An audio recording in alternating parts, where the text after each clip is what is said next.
আজকের রেসিপি ঝিঙে কাঁঠালের বীজ দিয়ে রুই মাছের ঝোল।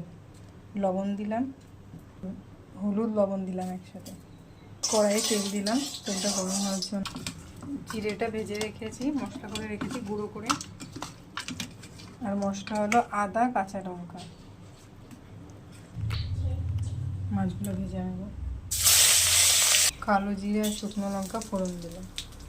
কাঁঠালের বীজগুলো ভেজে নেব।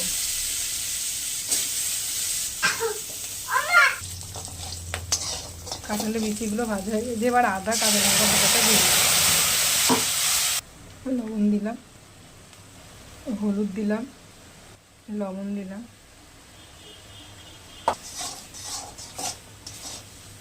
এবার ভালো করে কষিয়ে নেব।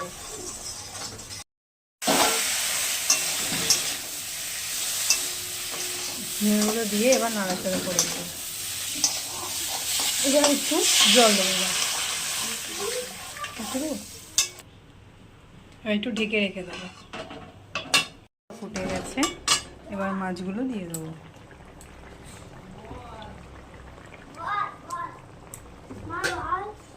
মাছগুলো দিয়ে দিলাম।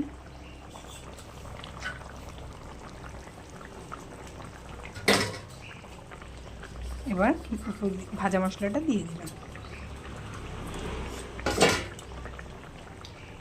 তবে একটু নাড়াচাড়া করে তারপরে নামাবো। ভিডিওটা ভালো লাগলে লাইক, কমেন্ট, সাবস্ক্রাইব, শেয়ার অবশ্যই করবেন এবং কমেন্টে জানাবেন যে ভিডিওটা কেমন হলো। ঝোলটা ফুটে গেছে, এবার নামিয়ে নেব।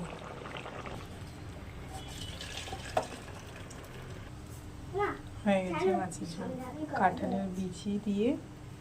কাঁঠালের বিচি ঝিঙে দিয়ে রুই মাছের ঝোল হয়ে গেছে। ভিডিওটা ভালো লাগলে লাইক, কমেন্ট, সাবস্ক্রাইব, শেয়ার অবশ্যই করবেন। কমেন্টে জানাবেন যে ভিডিওটা আপনার সবার কেমন লাগে।